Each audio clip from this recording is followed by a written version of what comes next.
Bienvenidas y bienvenidos a este último día de nuestro Congreso Internacional de Sociedad, Educación Emocional y Mindfulness. Espero que hayan disfrutado las ponencias que hemos tenido hasta el día de hoy. Creo que han estado realmente fabulosas y hoy cerramos con broche de oro también, con unas ponencias extraordinarias. Y tenemos a nuestra primera ponente, que es la doctora Maritza García Montañez, que es una extraordinaria ponente y facilitadora de atención plena. Ella es psicoanalista y es fundadora y directora de la Sociedad para el Estudio y Regulación del Estrés y Reducción del Estrés. Es profesora e investigadora de la Facultad de Medicina de la UNAM y de la Universidad Intercontinental. Ella estuvo a cargo del laboratorio de neurofisiología y ahora está en retiro. Es una experta y pionera del mindfulness en nuestro país. Es licenciada en psicología por la UNAM, maestría en ciencias biomédicas, es doctorante en ciencias, especialidad en psicoanálisis freudiano, y es facilitadora de los programas MBSR o REVAP, el programa de Jon Kabat-Zinn que tanto hemos mencionado en este congreso, y de Mindfulness Without Borders, programa también del cual hemos hablado en este congreso. Es coordinadora del Diplomado de Mindfulness y Compasión para la Salud y el Bienestar, y ella es experta en los temas de estrés, bullying, burnout, neurofisiología del aprendizaje y la memoria y el mindfulness desde las neurociencias. Además de ser una extraordinaria y cálida amiga, persona que se conecta con todos sus estudiantes de una manera extraordinaria. Así es de que estoy muy honrada y feliz de presentarles a la doctora Maritza García Montañez. Eres un encanto, Amira, muchísimas gracias. Lo que pasa es que habla tu corazón, por eso es que dices que soy experta. Yo no soy experta absolutamente en ningún tema y hay mucho que aprender todos los días de todo, pero habla tu corazón y ese corazón es increíblemente generoso y amoroso y lo recibo así, ese cariño, y te lo regreso duplicado.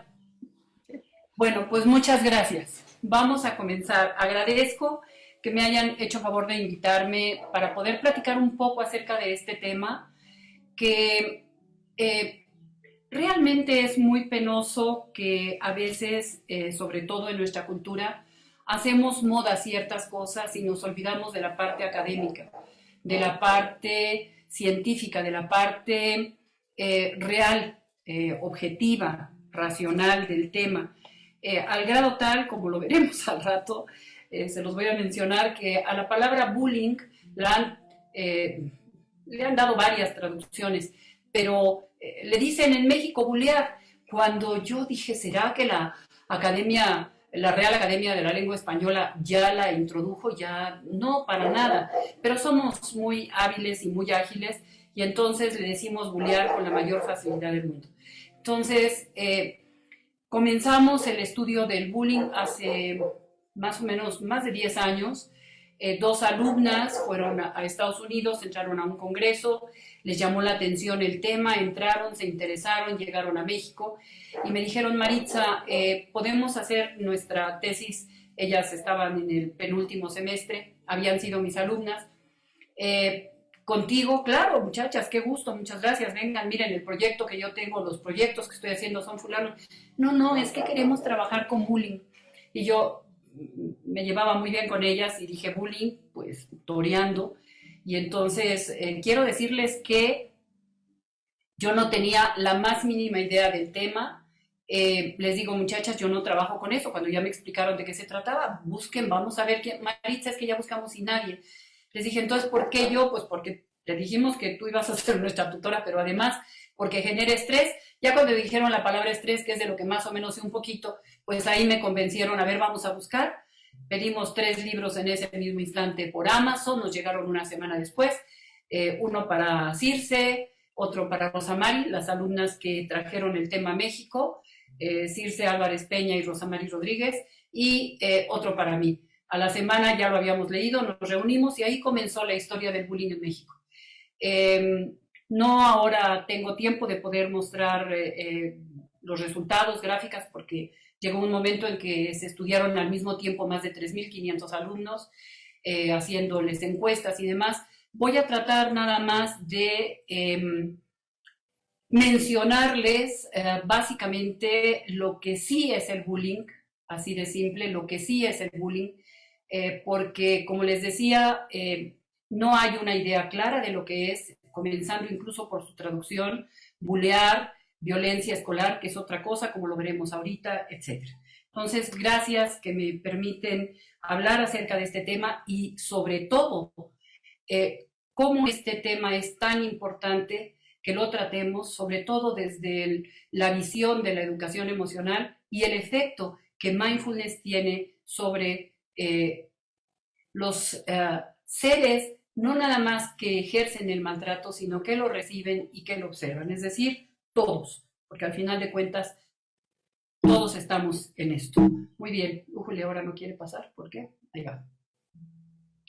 El tema se llama el maltrato entre pares, sufrimiento social y su transformación con mindfulness. Déjenme poner, porque si yo hablo, uy, ¿para qué les cuento? No acabo, entonces ya puse el cronómetro para ir viendo.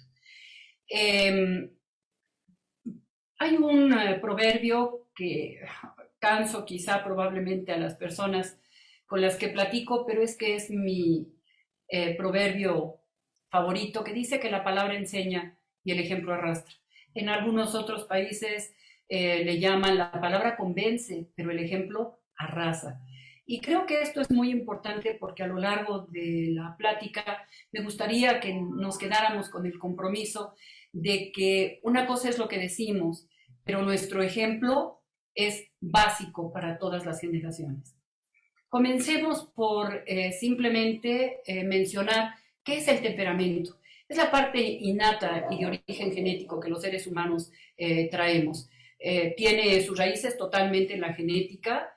Es muy difícil de cambiar porque es genético y por lo tanto genera una predisposición al desarrollo de ciertos rasgos. De hecho, ustedes recordarán, ay, no, es que es igualito a su papá, tiene el mismo carácter. Realmente no necesariamente es el carácter, es el temperamento. Es flemático, es sanguíneo, en fin, es enojón, es hiperactivo, etcétera. Es totalmente genético y es difícil de cambiar. En cambio, el carácter, ay, perdón, no moví. Ay, Dios, ¿qué hice? Ya. En cambio, el carácter es que tengo que tener cuidado con el mouse porque nada más parece que pienso en algo y ¡pac! Se mueve. El carácter es el componente de la personalidad que se adquiere mediante el aprendizaje y que está modelado precisamente por la interacción social, por el ambiente, ¿sí? A diferencia del temperamento, el carácter evoluciona con el tiempo porque está en función de cómo vamos de alguna manera modulándolo. Durante la infancia, básicamente, lógico, de hecho, muchos autores, y parece que nosotros tenemos la experiencia de que los 5 o 6 primeros años de vida de un infante son básicos para la formación precisamente de su carácter. Puede variar debido a impactos y eventos que nos marquen fuertemente la vida. Las cuestiones traumáticas pueden modificar, situaciones traumáticas pueden modificar el carácter. Pero el carácter no sería el resultado, como dice Fromm, de un determinismo sexual, sino de la interacción dinámica del sistema hombre y el sistema sociedad en que vive. El carácter tiene de alguna manera, básicamente, digamos que, ¿cómo decirlo? Se forma, pero básicamente en función de ese ambiente en el que nos encontramos. Y ahora, ¿qué es la personalidad? Pues es la suma de la biología, es decir, del temperamento, y del carácter, es decir, del ambiente. Es la agrupación, la unión de todas las cogniciones, conductas y emociones que van a determinar la forma en que una persona se comporta. No es nada más una cuestión temperamental, sino que ya el ambiente, la sociedad, la educación, que es una guía, han modificado de alguna manera, ha aprendido ciertas cosas. Estas dos cosas juntas eso dan la personalidad. Por lo tanto, la unión de esto, del temperamento y del carácter, conforman la personalidad. Es decir, con el temperamento se nace, luego el ambiente estimula, moldea, determina, forma, forja, define el carácter, y entonces, de acuerdo con Fromm, soy psicoanalista freudiana y es de las definiciones que de alguna manera siento que están mejor estudiadas y que además son más sociales. Puede ser productivo o improductivo. El improductivo puede ser un carácter receptivo o explotador o acumulativo o mercantil. Y estos forma improductiva de carácter, digamos que no son objetivas, no son racionales, son bastante irracionales, neuróticas, por llamarlo de alguna manera, si es que neurosis es estar paralizado y no avanzar, por decirlo rápidamente, y el carácter productivo, que es objetivo, racional, sano y maduro. Ahora bien, entonces, con base en esto que hemos dicho, alguien alguna vez dijo que la educación de un infante empieza décadas antes de su nacimiento. Y esto relacionado con la palabra enseña y el ejemplo arrastra, pues me imagino que ya nos vamos dando una idea para dónde voy. Quedamos nuevamente en que el temperamento es con lo que se nace, el carácter se forma con base en el ambiente es determinante de la formación de un infante, la personalidad es la combinación de estas dos cosas. Entonces, si estamos de acuerdo con eso, ¿por qué estoy diciendo que la educación de un infante empieza décadas antes de su nacimiento? Porque la forma en la que los adultos manejemos a los niños, la forma en la que nos comportamos, nos va a imitar, es el ejemplo precisamente, y lógicamente que entonces cuando ese niño llega, no importa que llegue con cierto temperamento, pero el ambiente es el que va a influir considerablemente para que su carácter, por lo tanto su personalidad, sea de determinada manera. Además, esa personalidad está en función también de lo que la niña o el niño aprendan. ¿Por quién? Como decía hace un momento, por imitación. Albert Bandura postuló el aprendizaje vicario o aprendizaje por imitación. Lo pueden buscar, hay un video precioso en YouTube, original, de cuando a un grupo de niños pequeños, de jardín de niños, a dos grupos, a uno, entra al salón de juegos una maestra, coge un muñeco bobo, lo golpea, lo avienta, le pega, etc. Y luego ese videíto se los muestran a un grupo de niños. Al otro grupo de niños, no. Después permiten que estos dos grupos entren al salón de juegos, lógico por separado, y el grupo uno de los niños del grupo que vio cómo la maestra maltrataba al muñeco bobo, hizo exactamente lo mismo. Fue por el muñeco bobo, lo pateó, le pegó, y además, y esto es muy interesante, cogió un martillo y comenzó a pegarle, una niña igual. Y del grupo control, del que no habían visto a la maestra pegarle al muñeco bobo, pues jugaron con él o con otros juguetes y se acabó. Entonces, también a este tipo de aprendizaje se le llama observacional, modelado o aprendizaje cognitivo social. El sujeto, es decir, el niño o la niña, imita la conducta del modelo, que pueden ser sus padres, sus responsables de crianza, los tíos, los abuelos, la sociedad, sin que medie un reforzador. Y cuando hablamos de sociedad, estoy hablando también de programas televisivos, juegos, que ahora los niños parece ser que antes que decir buenos días cogen su tablet o su celular, etcétera, etcétera. Bueno, ya lo veremos también. Lo aprendido, lo vivido en la infancia, será interpretado de manera totalmente individual. Cada uno de nosotros nos llega la información y con base en ese temperamento, con base en esas situaciones que se van presentando en la vida, entonces vamos interpretando de manera muy personal lo que pasa. Y eso va generando nuestra personalidad y los eventos se van quedando guardados en la memoria y se van quedando reprimidos por ahí, guardados, dependiendo de la calidad de esos recuerdos, etc. Pero interpretamos de manera individual lo que vemos.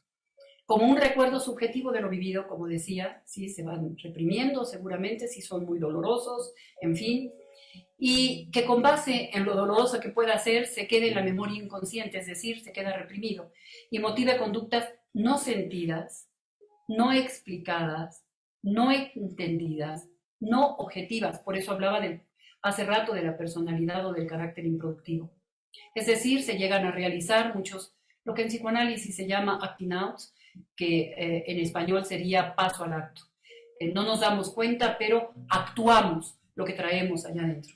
Y lo digo ¿por qué? Porque qué tanto parte de la conducta de ya niños, ¿no? De 6, 7 años, adolescentes, jóvenes, que son los que ejercen el maltrato, son los que generan el bullying, los que actúan en contra de los demás. ¿Qué tanto son acting outs? Valdría la pena que lo pensáramos. Ya a esto se le suma el aprendizaje de lo que ese niño o esa niña vive, lo que ve, lo que imita, como ya mencionamos antes. Hay un poema de Dorothy, no me acuerdo de su apellido, aquí no lo alcanzo a ver porque me está tapando algo. A ver, ahorita les digo. Se llama Dorothy Law Nolte. Ella escribió este poema que es encantador a mi juicio, que lo conozco hace muchísimos años, me imagino, espero que ustedes también, y que comienza diciendo: si un niño vive criticado, aprende a condenar. Si un niño vive en un ambiente hostil, aprende a pelear. Lo subrayé en ese color porque obviamente que esto se relaciona con el niño que ejerce el maltrato o la intimidación. Si un niño vive ridiculizado, aprende a ser tímido. Si un niño vive avergonzado, aprende a sentirse culpable. Si un niño vive con tolerancia, aprende a ser paciente. Y esto se relaciona con aquel niño o aquella niña, o aquel adolescente o aquel joven que reciben el maltrato. Lo demás ahí se los dejo por si les gusta. Dice cosas preciosas. Si un niño vive con seguridad, aprende a tener fe, ¿no? Y si un niño vive con aprobación, aprende a valorarse. Entonces, son niños seguros, que saben poner límites asertivos, etc. Ahora bien, vamos a recordar un poco también lo que nos dijo Paulo Freire. Es preciso reinventar el mundo. La educación es indispensable en esa reinvención. Esto, hijo, creo que todos los días, todos deberíamos de recordar esto. Si realmente queremos reinventar este mundo que está bastante lastimado socialmente, casi decadente, es indispensable la educación para esa reinvención. Porque educar significa guiar. No tengo mucho tiempo para que nos vayamos de dónde viene, bla, bla, bla, etcétera, pero bueno, educar significa guiar. Entonces, tanto padres como responsables de crianza, como todos los seres humanos, como sociedad, ¿realmente estamos guiando adecuadamente o torpemente a las generaciones que vienen detrás de nosotros? Llámese jardín de niños, llámese primaria, llámese profesional, preparatoria, en la universidad hay maltrato entre pares, entre los médicos, los residentes, hay maltrato entre pares. En fin, el maltrato entre pares se da a diferentes edades entre pares, lo veremos ahorita. ¿Cuál es el ejemplo que les ponemos? ¿Cómo lo vive la niña o el niño, o el adolescente, etcétera? Pero sobre todo, ¿cómo lo vive la niña o el niño? ¿Por qué? Porque ahí es a donde como dijimos hace rato, se conforma el carácter, la personalidad, y se queda con cuestiones reprimidas, y con base en lo que dijimos hace rato del poema, o sabe poner límites asertivos, o simplemente maltrata o se deja maltratar. Así es como en la década de los 60, 1960 y tantos, Heinemann observa conductas de hostigamiento de un alumno hacia otro. Él, de primera instancia, a este proceso le llamó mobbing, pero después viene Olbus, que hasta la fecha vive y que es el hombre que quizá ha trabajado más en este tema, él en Noruega, Rigby en Australia, la doctora Rosario Ortega en España, en fin, podríamos mencionar latinos también en Argentina, etc. Pero quien más ha trabajado el tema de bullying es precisamente Olbus, y al principio le llamó bullying o victimization. y le definió de la siguiente manera. Esta es la segunda definición. No tengo mucho tiempo para irme a la primera, pero en la primera lo único que él habló es de estudiante y después, cuando se dio cuenta que no nada más era en las escuelas, le cambió a compañero. La definición de Olgus de 1991 dice: el bullying es el conjunto de comportamientos físicos y o verbales que una persona o grupo de personas, de forma hostil y abusando de un poder real o ficticio, dirige contra un compañero de forma repetitiva y duradera con la intención de causarle daño. Quien está expuesto a las acciones negativas tiene dificultad para defenderse por sí mismo o misma y está indefensa ante quien lo intimida. Esta es la definición de 1991, como les decía, y es muy interesante porque aquí ya no habla de estudiantes, aquí habla de persona, de compañero, etc. Y entonces ahora vamos a repasar algo que es muy importante. Es un fenómeno que se necesita para que sea bullying, para que sea maltrato entre pares, como lo veremos al rato, la traducción que nosotros hicimos, es que tiene que tener estas tres características. Es una agresión repetitiva. Y en 1991 él dijo, no es un día que se pelean o que un niño maltrata al otro, no, tiene que ser por lo menos una conducta que dure durante al menos 6 meses, que sea repetitiva, no de todos los días, pero que se dé un día a la semana, 2 veces a la semana, una vez cada 2 semanas, pero que se note que es repetitivo de alguien hacia otra persona. Lleva la intención de lastimar y, muy importante esto, hay un desequilibrio en el poder entre pares, no son iguales, porque si quien ejerce el maltrato sobre el que lo recibe fueran iguales, simplemente no habría maltrato, son iguales. No, aquí tiene que haber un desequilibrio en el poder. Esto implica que el que maltrata, el que intimida, es más grande en fuerza, porque son pares. Pares quiere decir de más o menos la misma edad. Es más grande en el sentido de que es más fornido, es más alto, es líder, es más seguro de sí mismo o aparenta ser seguro de sí mismo, es bravucón, agresor, etc. Entonces, tiene cierto poder social, ¿sí? Y entonces, quien recibe el maltrato no es un ser calladito, miedoso, ansioso, como lo veremos, etc. Entonces, esas 3 características se tienen que dar para que entonces realmente pueda ser bullying. Que sea repetitivo, hay un desequilibrio en el poder y la intención de lastimar. Y existen espectadores codependientes pasivos y activos y no necesita haber una disputa previa para que se presente este proceso. Ahora vamos a mencionar rápidamente lo que es agresión y lo que es violencia, ¿sí? Porque no son sinónimos, aunque cuesta a veces mucho trabajo diferenciar si esta conducta fue agresiva o fue violenta. ¿Por qué? Porque aunque en la definición y en varias definiciones de bullying que dan otros autores, algunos hablan de agresión, otros hablan de violencia. En general, cuando nosotros observamos que un niño maltrata a otro, o una niña, o un adolescente, etcétera, decimos es que fue agresivo, o fue violento. Entonces vamos a ver la diferencia. La agresión forma parte de la vida, ¿sí? Existen estructuras biológicas acá arriba que al ser estimuladas disparan una respuesta agresiva. Hay en el hipotálamo 2 zonas, una es la furia fingida y la otra la furia real, etcétera, pero se necesita un cierto estímulo para que esto se active. Es una conducta de defensa frente a la pérdida de algo vital. Esto es muy importante, se ve en los animales con mucha claridad. Esta agresividad aparece en situaciones como amenazas de territorio, fuentes de alimentación, reproducción o la vida. La cultura regula la agresividad en el hombre. No obstante, la conducta agresiva y violenta se aprende y los medios de comunicación están repletos de esta agresividad y de esta violencia. Lo mencionaba hace rato, programas televisivos, caricaturas, verdaderamente que dice uno, pero ¿cómo puede ser posible que los padres dejen que los niños vean eso? Juegos en internet, en la red, etc. Ok, ¿qué es violencia? Su objetivo es obtener control y poder. Siempre está ligada al poder. La violencia pretende mantener el poder que se tiene o aumentarlo. No implica defender algo vital. Una persona agresiva por lo general no es violenta. La agresividad es más genética, la violencia es más social y en general aprendida.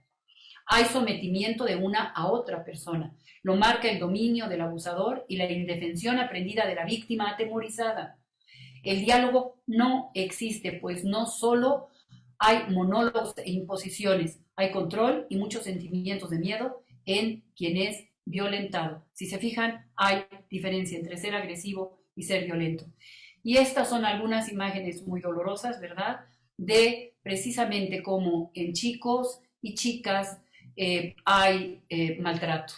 Este está maltratando a este, parece ser, me imagino que son como de preparatoria, aquí pues como de secundaria, de primaria o secundaria. Y aquí muy interesante porque esto no es algo que se dio... Esto no es algo que se dio dentro de una escuela. Esto es una imagen que saqué que se dio en otro lado. Sí, parece que era un museo o algo así por el estilo, no recuerdo. La saqué hace mucho. Pero también vamos a ver, no es característico solamente de la escuela. Muy bien. En México, tras una encuesta al bullying después de que llegaron Rosamar y Circe, dijimos, lo primero que hicimos fue revisamos varios cuestionarios que medían maltrato bullying, y el que nos gustó fue el de Rigby, porque como que iba bastante bien con nuestra cultura. Le pedimos permiso para traducirlo, nos dijo que sí, nos mandó la carta adelante, lo aplicamos por primera vez a 515 alumnos de una secundaria federal en Tlalpan, en la delegación de Tlalpan, y ahí fue donde comenzamos, al grado tal de que llegó un momento en el que había 22 estudiantes haciendo tesis de licenciatura y algunos de maestría con el tema de bullying. Y lo que hicimos fue que no vamos a seguirle llamando bullying, ¿no? Porque no nos dicen bullying toreando. La palabra bullying viene de, curiosamente, los ingleses se la copiaron a los holandeses, que en Holanda hay una palabra que es bull.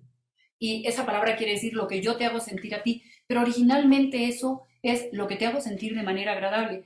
Pero, en fin, se fue derivando, y alguna vez los ingleses les gustó la palabra y le pusieron bullying al te hago sentir incómodo. Entonces de ahí viene la palabra bullying, hasta donde logramos investigar, pero dijimos no le podemos seguir llamando bullying. Entonces hicimos una pequeña encuesta entre estudiantes universitarios en donde les decíamos el bullying es esto, ¿no? El proceso, la conducta es esta.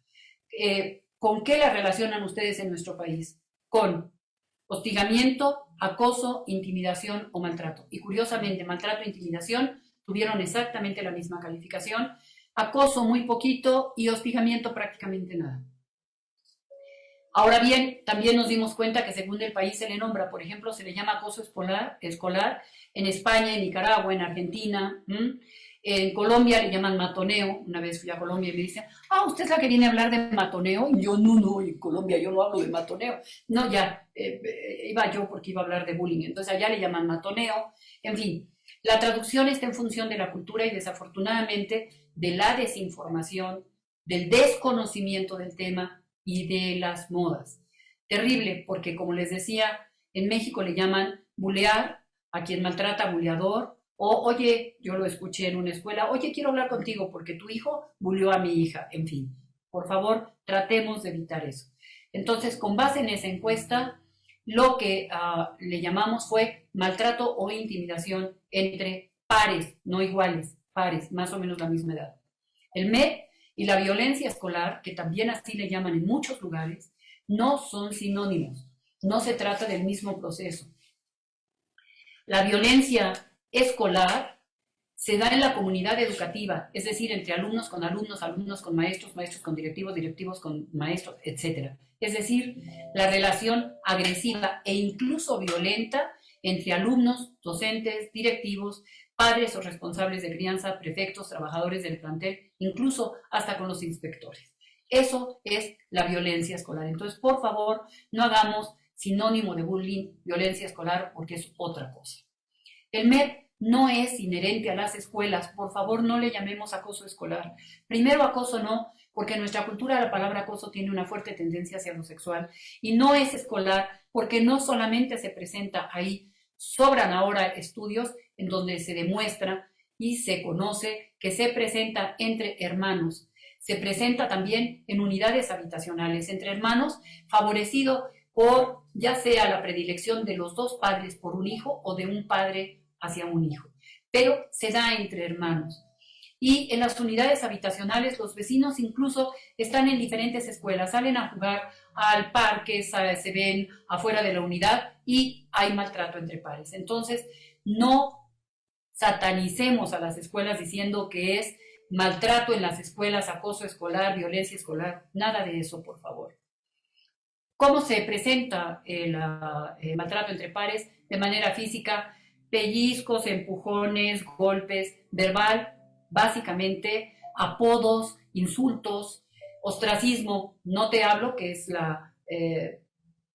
es lo típico. Oigan, va a haber una fiesta, las invito a ustedes, pero no le hacen caso y no invitan a la chica que está atrás o al chico que esté escuchando, que le están haciendo a un lado. Ese es el ostracismo.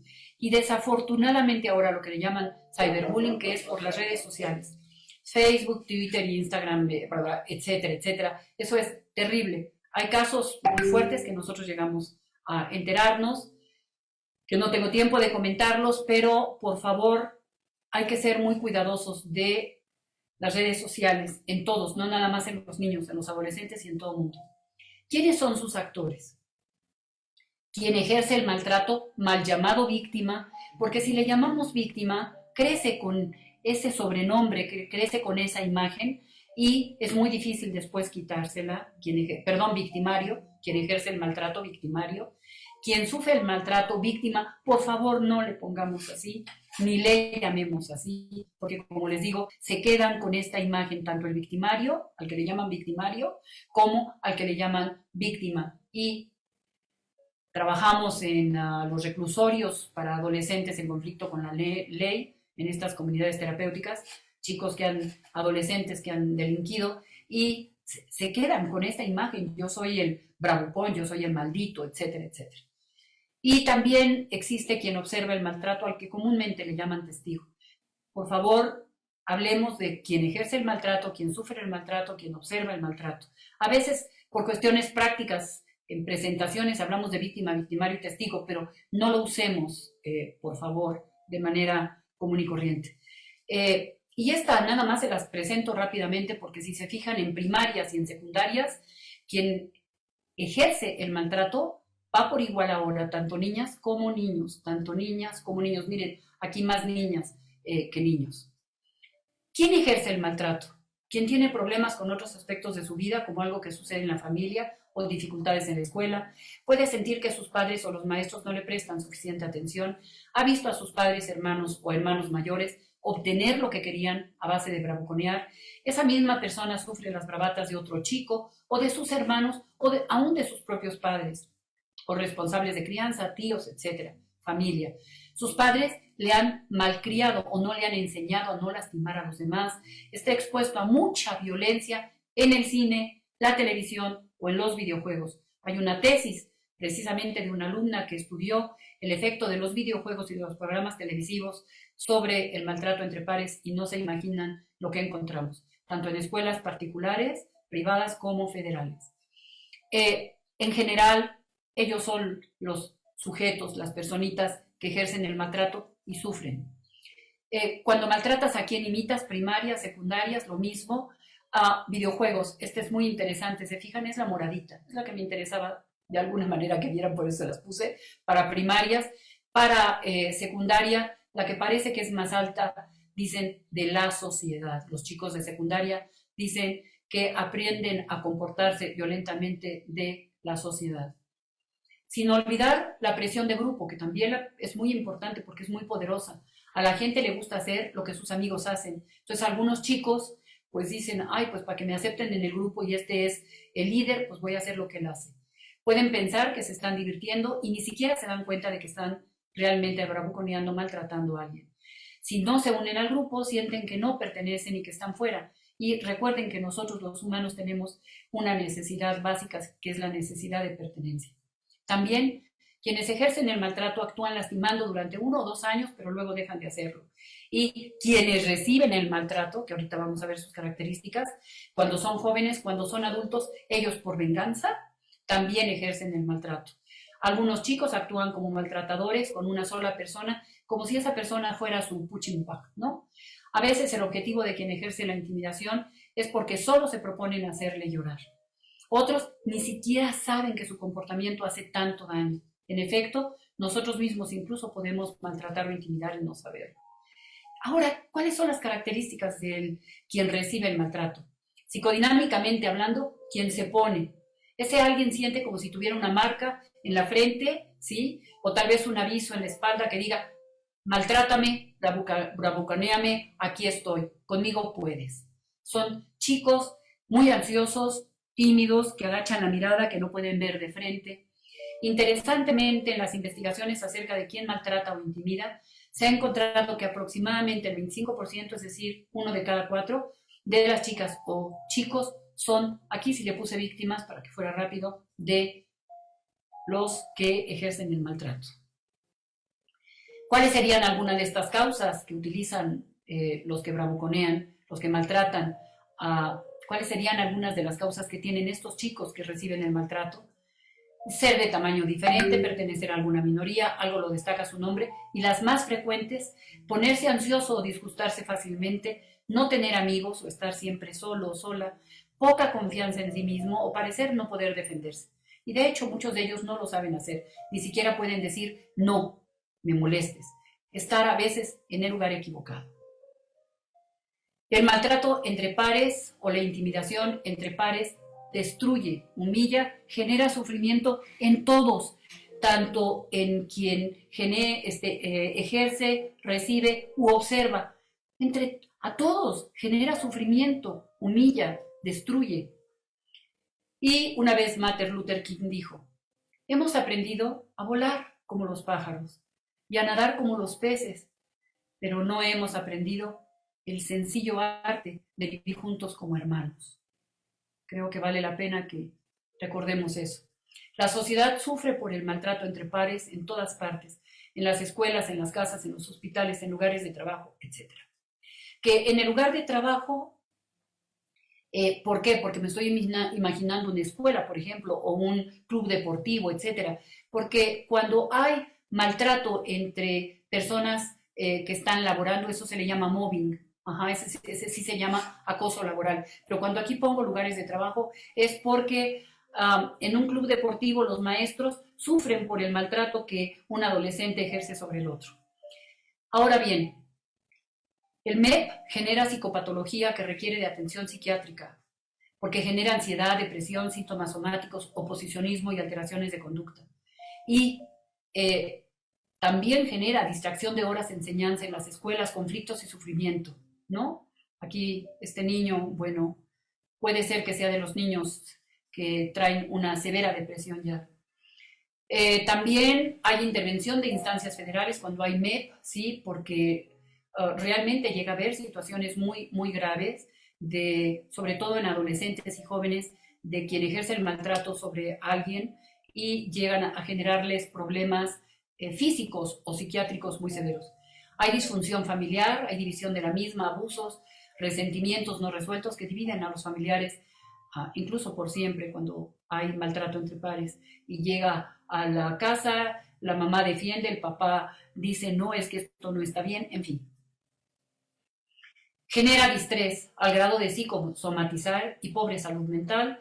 Los actores del MEP son remitidos a clínicas de la conducta, centros de atención a la violencia intrafamiliar y a muchos otros lugares, y se asocian con ideación suicida, eso es muy frecuente, sobre todo en quien recibe el maltrato, y también, aunque no lo crean, entre niños más pequeños. Ahora bien, en esta sociedad líquida, como lo decía Zygmunt Bauman, que murió hace poco, es un hermoso hombre, el padre de la posmodernidad, del concepto de posmodernidad, es el padre del concepto de sociedad líquida. Él menciona que las relaciones actualmente son contactos, no me relaciono, más ahora con la pandemia, pero desde antes son contactos que si me cayó mal, pues simplemente lo borro, delete, y se acabó. Hay tendencia al individualismo, tener, no ser.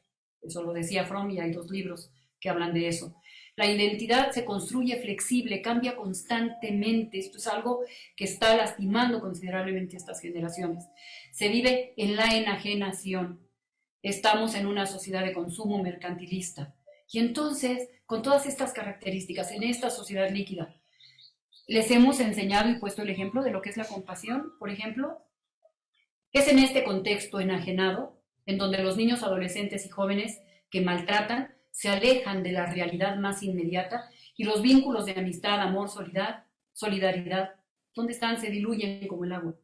Los adolescentes son superficiales, egoístas, no soportan la angustia, aunque la viven diario, desvalorizan la palabra, exaltan su imagen, no reconocen límites, en su vida todo fluye, están expuestos a lo light por la sociedad, ¿no? Etcétera. Bueno. Es en esta sociedad líquida donde nace, crece y se desarrollan los actores del MEP, los 3.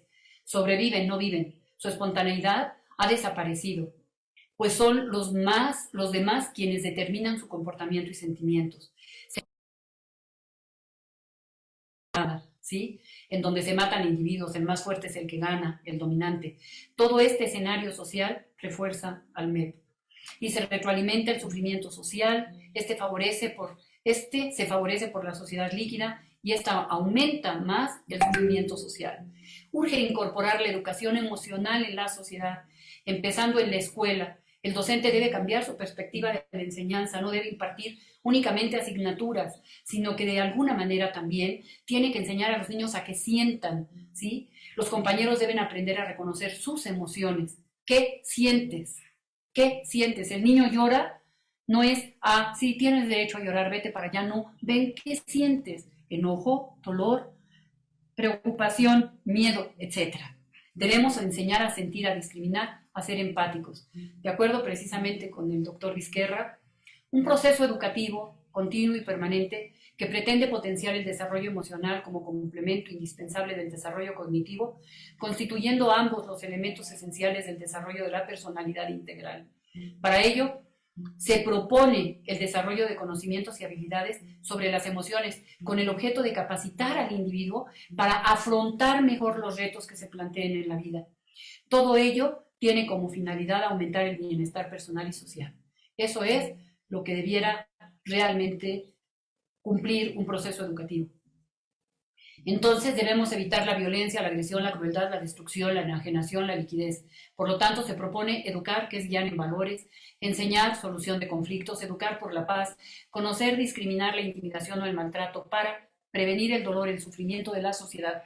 Y un método adecuado para lograrlo es precisamente la plena conciencia, que es el milagro que nos permite ser dueños de nosotros mismos y recuperar la plenitud del ser humano. Eso lo dijo Thich Nhat Hanh, que murió el año pasado. ¿Qué es el mindfulness? No se los voy a decir porque ya lo hemos venido escuchando, ¿no? Pero nada más diré que a veces ustedes podrán encontrárselo traducido como atención consciente, conciencia plena, así le llama Tai, presencia mental, así le llaman los neurocientíficos, meditación, en fin, o atención plena, que es una traducción que valdría la pena que revisáramos. Ya que brinda esta herramienta, esta forma de vida, ¿no? El aprender a ser conciencia plena es una forma de vida. Brinda la oportunidad de aprender a sentir. Pema Chodron un día dijo, meditar es sentir. A poner atención, a contemplar, a vivir el momento a momento con presencia mental, que genera paz, con paz. Son 10:45, Maritza. Ok, si me regalas 2 minutos, termino. Perfecto, es que hay muchísimas preguntas. Híjole, ahí voy. Vivir con plena conciencia favorece la solución de conflictos, estimula la educación para la paz, genera humanidad compartida y engendra la paz. Mindfulness se usa en Occidente desde 1881. Este hombre fue el que le puso la palabra mindfulness a este proceso tibetano de aprender a poner atención a un objeto y después a lo que surja. En fin, y después ya Jon Kabat-Zinn, como lo han oído en 1970, lo utilizó para el programa MBSR o Revival. Conciencia que surge al prestar atención con el propósito enfocado en el momento presente y sin juzgar. Es una técnica contemplativa, es observar los movimientos de la propia mente, es una especie de limpieza interior, es el camino hacia la conciencia. En México contamos con la más importante exponente, ahora sí, del tema de mindfulness en la educación en México, que es precisamente Amira. Escribió este precioso libro del regalo del elefante, que es para niños de 3 a 90 años, porque es precioso, lo podemos leer todos, pero a través del cual podemos precisamente enseñar a los niños a que sientan, a que pongan atención, a que sean empáticos, a que sepan lo que es la compasión, lo que está sintiendo el otro. Es un libro que favorece la transformación de los actores del MED. Enseña atención, compasión, tolerancia, generosidad, empatía. ¿Para qué les sirve el mindfulness a los niños que ejercen el maltrato? Para discriminar sus emociones, sentimientos, para aprender a ser empáticos, a disminuir su estrés, a vivir en el presente, no cargar pasados ni fantasear futuros. Aprende a ser compasivo, a respetar, a ver la realidad. Le genera paz y tranquilidad. Al niño que recibe el maltrato, para disminuir su dolor y su sufrimiento. Disminuye su estrés, pues aprende a valorarse, mejora su autoestima, aprende a poner límites asertivos, a ser empático, compasivo, generoso, aprende a ser tolerante, que no indigno, también tranquilidad y paz. Al que observa el maltrato, a disminuir su estrés, porque les genera mucho estrés ver que está maltratando uno al otro, a disminuir su impotencia, ¿sí? Porque luego tienen miedo, y si me meto, me van a maltratar a mí. Solidarizarse con el maltratado, ver la realidad, valorarse, poner límites asertivos, ser empático, generoso, bondadoso, pero digno, tranquilidad, paz. Con esto acabo. La intervención del mindfulness en el MEP beneficia la prevención y resolución de conflictos, mejora el autoconocimiento y desarrollo de habilidades emocionales, relaciones interpersonales, empatía y compasión dentro del ambiente educativo. Eso lo dijeron Salcido y Urías. Disminuye el estrés diario, asimilando la información recibida de forma más serena y relajada. Al disminuir el estrés, aumenta la empatía, se favorece la socialización entre quienes participan en la práctica. Reduce las conductas de MEP, en particular del cyberbullying o del MEP por las redes y del grooming, tipo de pederastía. El MEP reduce el síndrome de agotamiento profesional como consecuencia del MEP. ¿En quién? En residentes de cardiología, en docentes, etc. Y el mindfulness y la compasión van de la mano. La compasión no es el te tengo lástima, es el sentimiento que surge al presenciar, ¿no? Y ser tocado por el sufrimiento de otro o el propio, y que conlleva una motivación para ayudar a aliviarlo, prevenir sus causas. No es el sufro contigo, no. Es el veo que estás sufriendo, aquí estoy, ¿en qué te puedo ayudar? Soy empático, siento lo que tú sientes. Soy ecpático también, pongo límite. No me pongo realmente en tus zapatos, porque si sufrimos los dos igual, pues a ver, va a tener que venir otro a sacarnos de aquí. No, la compasión es, veo que estás sufriendo, aquí estoy, ¿en qué te puedo ayudar? Y siento lo que te pasa, veo en qué te puedo ayudar. Gilbert, que es un autor, dice que trabaja con esto hace mucho y que tiene excelentes libros, dice que la compasión no se trata solo de ser amable o suave, o ciertamente no es una debilidad, es una de las declaraciones de fortaleza y coraje más importantes entre los seres humanos. La compasión es difícil y poderosa, es contagiosa e influyente, y de manera crucial, quizás sea el único lenguaje universalmente reconocido con la capacidad de transformar el mundo. Compasión y empatía van de la mano. Empatía significa compartir, sentir lo que siente el otro. Participamos de la índole, no de la cuantía de los sentimientos. Su motivo es llegar a entender. Entonces, mindfulness, empatía y compasión van de la mano. ¿Por qué? Porque refuerzan, enseñan la autocompasión, la generosidad, la comprensión, la bondad amorosa, la libertad, sobre todo el sufrimiento y el amor. ¿Cuáles son los momentos propicios para practicar la presencia mental o atención consciente? En el aula, en la escuela, en la casa, en la oficina, en los hospitales, es decir, dependiendo de la situación y del espacio en que el MEP se presente, será el momento adecuado para practicar. Lo ideal es llegar a tener niños que, aunque esta diapositiva está en blanco y negro, no importa, sus caras son de felicidad, no de dolor. De la conducta de cada uno depende el futuro de todos, lo dijo Alejandro Magno hace muchísimos años. Muchas gracias por su atención. Me pasé casi 3 minutos y cacho. Muchísimas gracias y dejo de compartir la pantalla. Ya quedó. Maritza, muchísimas gracias por esta extraordinaria presentación. Y ya hay muchísimo interés sobre el tema en el público. Tenemos varias preguntas. La primera es, ¿dónde podemos leer la tesis que comentaste sobre el efecto de los videojuegos?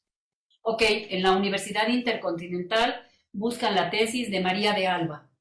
Muchas gracias. Se meten a la página de la WIC, biblioteca, tesis, María de Alba, y ahí sale.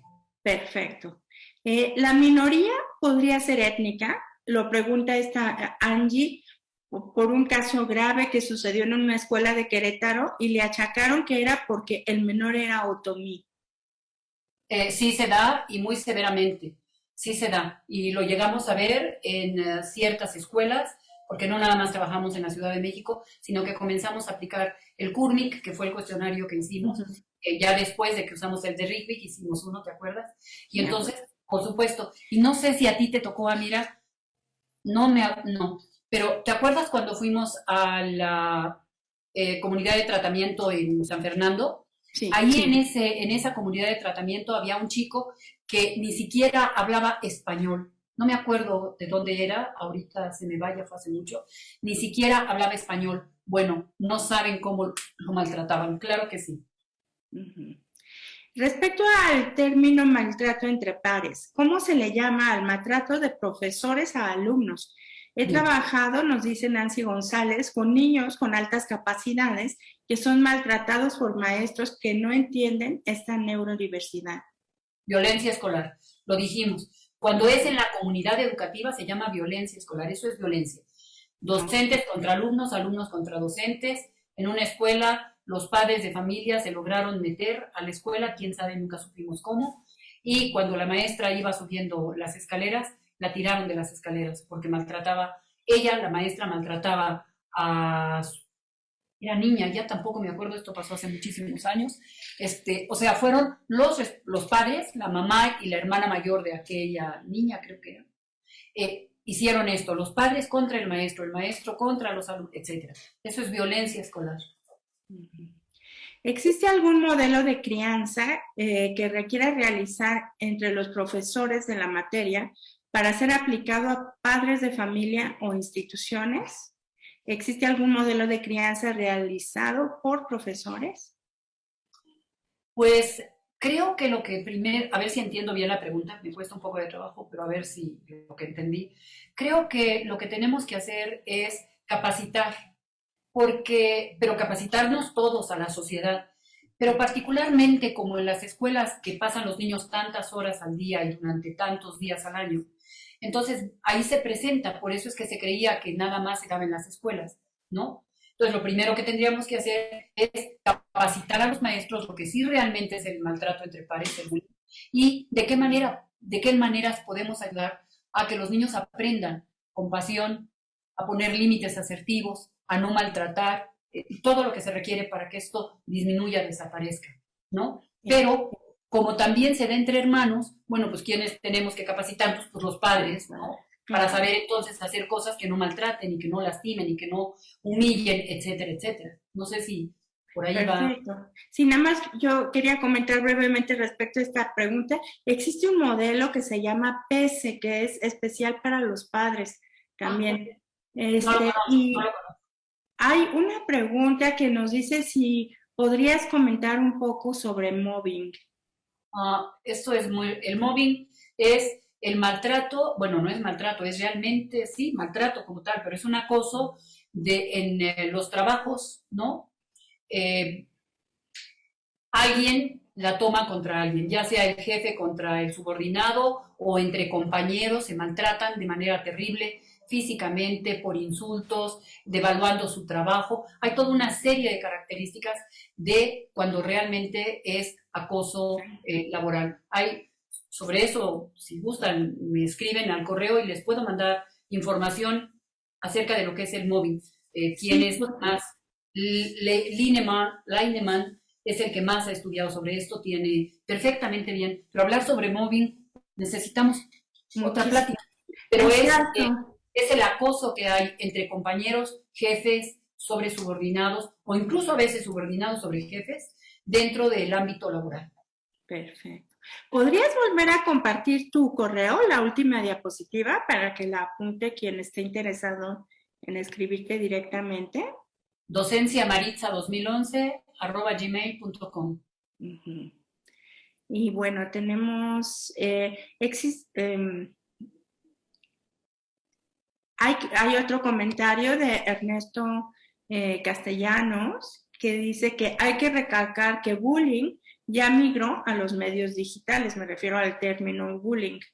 Y bueno, preguntaba cómo se puede disminuir también este maltrato laboral. Pues, como bien dices, es un tema amplísimo, ¿verdad? Por supuesto, yo hice mucho hincapié, o espero haber hecho mucho hincapié, en que por favor estemos atentos a qué es lo que los niños ven. No es nada más así, ahí está, ¿no? Hay unas disque caricaturas terribles, terribles, así de simple, que no encuentro otras palabras, por el efecto que tienen, por lo que enseñan, porque los niños lo imitan.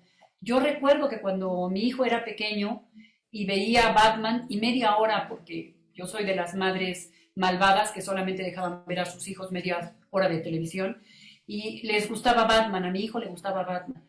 Y entonces un día me pidió una pijama de Batman con la capita, y le tuve que platicar y hacer ver que no era para que se aventara de la azotea y creyera que fuera a volar como Batman, porque en esa época algunos niños se habían aventado creyendo que podían volar como Batman con su capita de Batman. Entonces, creo que tenemos que estar atentos. Nosotros somos los primeros que tenemos que estar atentos.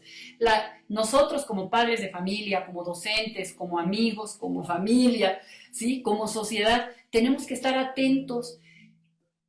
¿Qué información le estamos dando a los niños, a los adolescentes, a los jóvenes? ¿Estamos atentos de lo que ven en sus pantallas? ¿No?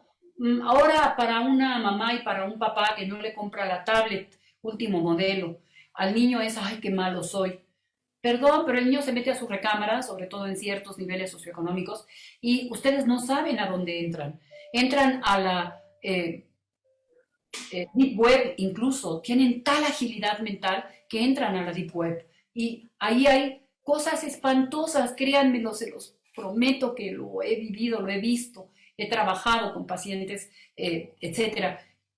Tienen una habilidad increíble los niños de ahora, pero así increíble, para poder entrar a estas redes, ¿no? Y bueno, en la Deep Web hay páginas que dicen cómo puedes matar a tus padres. Punto, ya. Con eso es más que suficiente, no quiero decir más. Entonces, debemos estar atentos nosotros, cómo los estamos educando, cómo los estamos guiando. ¿Qué les enseñamos? ¿Para qué debe servir un teléfono celular y para qué debe servir una tablet? Aquí, en donde yo vivo ahora, en Tlayacapan, una vez una niña de 4 años, estaba tirada en el suelo haciendo semejante berrinche. Pasamos y le dijimos al papá, ay, perdón, es que como no le quise comprar un celular, yo volteé a la niña y le digo, pues ¿cuántos años tiene? 4. Ay, pues qué bueno que no se lo compró, ¿no? Yo creo que ni ha de saber, bueno. Pero la niña estaba berreando, así en el suelo, berreando. Nos fuimos, adiós. Al día siguiente, curiosamente, volvimos a pasar y nos encontramos al señor caminando adelante y la niña atrás con un celular, Rosita. Y entonces me la quedo mirando, claro, mi marido me apretó la mano porque sabe que soy abliche, ¿no? Entonces así como diciendo, no te metas, tú sabes. Pero, perdón, yo no podía, le digo, le compró el celular y el hombre, bueno, es que nada más es para que vea jueguitos. O sea, tenemos que estar atentos a lo que los niños hacen, lo que ven, lo que interpretan, lo que sienten. Meditar es sentir. Enseñar a un niño, como tú lo dices en tu libro, enseñar a un niño a que medite, no 2 horas y media al día, por favor, no jueguen, ¿no? Simplemente leer el cuento, hacer los ejercicios, volver a leerlo 2 meses después, los ayuda a que pongan atención, a que se concentren, a que sientan. No sé si... Ay, Maritza, ¿cómo agradecemos tus palabras? todas estas reflexiones, tu sabiduría. Muchas gracias por estar aquí el día de hoy con nosotros. Muchísimas gracias. Gracias a ustedes, gracias a ti. Un beso.